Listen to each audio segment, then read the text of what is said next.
السلام عليكم ورحمة الله وبركاته. الحمد لله رب العالمين والعاقبة للمتقين والصلاة والسلام على سيدنا على المرسلين أما بعد. اللهم صل على محمد وعلى آل محمد كما صليت على إبراهيم وعلى آل إبراهيم إنك حميد مجيد. اللهم بارك على محمد وعلى آل محمد كما باركت على إبراهيم وعلى آل إبراهيم إنك حميد مجيد.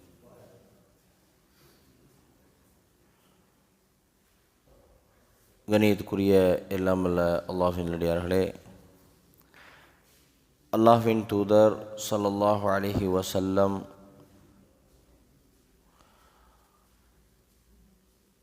ரமலானுடைய மாதம் குறித்த பல்வேறு செய்திகளை நமக்கு சொல்லித் தருகின்றார்கள்.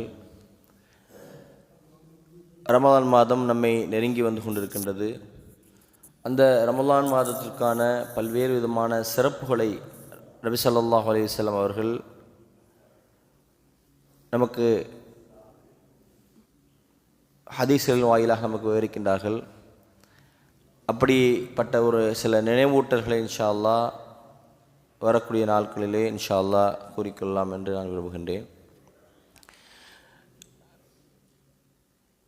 புகாரி முஸ்லிமில் இடம்பெறக்கூடிய ரமலான் குறித்திருக்கக்கூடிய ஒரு முக்கியமான செய்தியாக, நாம் அனைவரும் கேள்விப்பட்ட செய்தியாக இருந்தாலும் நாம் படிப்பினை பெற வேண்டிய ஒரு செய்தியாக அல்லாஹ்வின் தூதர் ஸல்லல்லாஹு அலைஹி வஸல்லம் சொல்வது, இதா தஹல ரமலான், ரமலான் மாதம் வந்துவிட்டால் ஃபுத்திஹத்து அப்வாபுல் ஜன்னா, சொர்க்கத்தின் வாசல்கள் திறக்கப்படும்.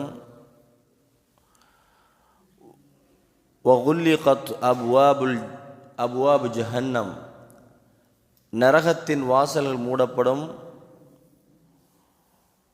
வசுல்சிலத்து ஷயாத்தீன், ஷைத்தான்கள் விலங்கிடப்படுவார்கள் என்று அல்லாஹ்வின் தூதர் ஸல்லல்லாஹு அலைஹி வஸல்லம் அவர்கள் கூறுகின்றார்கள். ரமலான் மாதம் வந்துவிட்டால் சொர்க்கத்தின் வாசல்கள் திறக்கப்படும், நரகத்தின் வாசல்கள் மூடப்படும், ஷைத்தான்கள் விலங்கிடப்படுவார்கள் என்கிற இந்த செய்தியை அல்லாஹ்வின் தூதர் ஸல்லல்லாஹு அலைஹி வஸல்லம் கூறுகின்றார்கள். புகாரி முஸ்லிம் இந்த செய்தி இடம்பெறுகின்றது.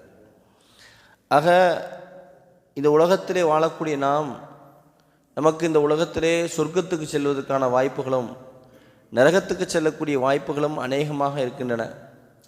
அவற்றில் நாம் எவற்றையெல்லாம் செய்து கொண்டிருக்கின்றோம், எவற்றையெல்லாம் தவிர்த்து கொண்டிருக்கின்றோம், நமது செயல்கள் சொர்க்கத்தை நோக்கி செல்கின்றதா, நமது செயல்கள் நரகத்தை நோக்கி செல்கின்றதா என்பதை பல சந்தர்ப்பங்களிலே நாம் அறிவதில்லை.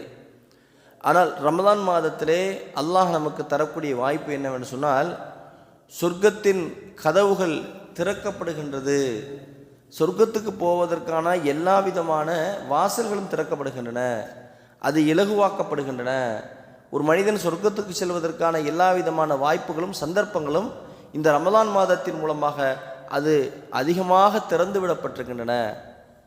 அதே போன்று ரமலான் மாதம் வரும் பொழுது நரகத்துக்கு போகக்கூடிய, நரகத்துக்கு செல்லக்கூடிய செயல்பாட்டுகளுக்கான எல்லா விதமான வாசல்களும் அடைக்கப்பட்டிருக்கின்றன. நரகத்துக்கு போவதற்கான சந்தர்ப்பங்களை, அது போன்ற செயல்களை விட்டும் அவன் தவிர்க்கப்படுகின்றான். உளரீதியாகவே மனரீதியாகவே அவனது சூழல்கள் அவனை அந்த நரகத்திலிருந்து அவனை தடுக்கின்றது. அதோடு மட்டுமில்லாமல் வசுல்சிலத்து ஷயாத்தீன், மூர்க்கத்தனம் கொண்ட ஷைத்தான்கள் விலங்கிடப்படுகின்றார்கள். ஷைத்தானுடைய தாக்கம்தான் ஒரு மனிதனை என்ன செய்யும், அவனை பாவத்தை தூண்டக்கூடியதாக, பாவத்தை மேலும் மேலும் செய்யக்கூடியதாக தூண்டுகின்றது. அந்த ஷைத்தான்கள், மூர்க்கத்தனம் கொண்டிருக்கக்கூடிய ஷைத்தான்கள் விலங்கிடப்படுகின்றார்கள். நபி ஸல்லல்லாஹு அலைஹி வஸல்லம் அவர்கள் சொன்னார்கள், ஹுஜிபத்துன் நார் பிஷ்ஷஹவாத் வ ஹுஜிபத்துல் ஜன்னத்து பில் மகாரிஹ், நரகம் மனோ இச்சைகளால் சூழப்பட்டிருக்கின்றன, சொர்க்கம் கஷ்டங்களால் சூழப்பட்டிருக்கின்றன சொன்னார்கள். இந்த உலகத்தில் மனோ இச்சைகளால் தான் நரகம் சூழப்பட்டிருக்கின்றது. நீங்கள் நரகத்துக்கு நீங்கள் செல்ல வேண்டும் என்று சொன்னால் மனோ இச்சை பிரகாரம் உங்கள் வாழ்க்கையை அமைத்து கொண்டால் நீங்கள் நரகத்துக்கு சென்று விடலாம். அல்லாஹ் நம்மை காப்பாற்ற வேண்டும். அதே போன்று நீங்கள் சொர்க்கத்துக்கு சொல்ல வேண்டும் என்றால் பில் மக்காரி, கஷ்டங்களை சூழ்ந்துதான் சொர்க்கம் இருக்கின்றது, நீங்கள் கஷ்டங்களை கடந்து விட்டால் நீங்கள் நரகத்துக்கு நீங்கள் சென்று விடலாம் என்று அல்லாஹ்வின் தூதர் ஸல்லல்லாஹு அலைஹி வஸல்லம் அவர்கள் கூறுகின்றார்கள். ஆகவே நாம் கஷ்டத்தை கொண்டுதான், இந்த உலகத்திலே பெறக்கூடிய சிரமங்களை கொண்டுதான் நாம் சொர்க்கத்துக்கு நாம் நாளை அடைய இருக்கின்றோம் என்பதை ரசூல் ஸல்லல்லாஹு அலைஹி வஸல்லம் சொல்கின்றார்கள். ஆகவே அப்படிப்பட்ட அந்த நபி ஸல்லல்லாஹு அலைஹி வஸல்லம் அவருடைய வார்த்தைகளுக்கு ஏற்ப இந்த ரமலான் மாதம் ஒரு மனிதனை அற்புதமான சொர்க்கத்துக்கு செல்லக்கூடிய ஒரு அழகான வாசல்களை இந்த மாதத்திலே நமக்கு திறந்து வைக்கின்றது. இந்த வாய்ப்பை ஒரு மனிதன் சரியாக பயன்படுத்தி கொள்ள வேண்டும்.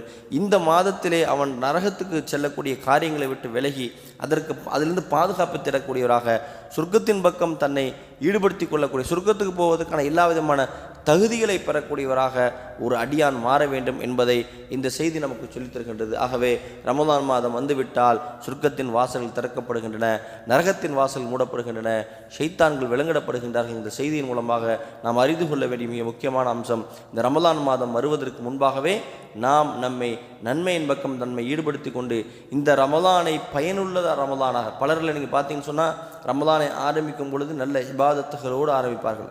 ஆனால் ரமலானுடைய முடிவு வரும்போது சொல்லுவாங்க, இந்த ரமலானில் நம்மளால் இபாதத்து செய்யவே முடியலையே, ஒழுங்காக இந்த ரமலானை நான் பயன்படுத்தாமல் விட்டுட்டேனே என்று சொல்லி புலம்பக்கூடிய பலரை நம்ம பார்க்க முடிகின்றது. காரணம் என்ன? அந்த ரமலானுக்கான எந்த ஒரு திட்டமிடுதலும் இல்லை என்பதுதான் இதற்கான அடையாளம். ஆகவே ரமலான் மாதம் என்பது நாம் இபாதத்துகள் செய்ய, அமல்கள் செய்து அல்லாஹுடைய திருப்தியையும் அல்லாஹுடைய பொருத்தத்தையும் அதற்கும் மேலாக சொர்க்கத்துக்குரிய தகுதியை பெறக்கூடிய ஒரு வாய்ப்பான மாதமாக இருக்கின்றது. அந்த மாதத்தை சரியாக பயன்படுத்தி இந்த மாதத்தையாவது நான் போதுமான அளவு மனநிறைவோடு நான் இந்த ரமலானுடைய நாட்களை கழித்தேன் என்று சொல்லக்கூடிய அளவுக்கு நமது செயல்பாடுகளை சரியாக அமைத்துக் கொள்வதற்கு அல்லாஹ் உதவி செய்வானாக. வாஹிரு தஅவானா வல்ஹம்துலில்லாஹி ரப்பில் ஆலமீன். அஸ்ஸலாமு அலைக்கும் வரஹ்மத்துல்லாஹி வபரகாத்துஹு.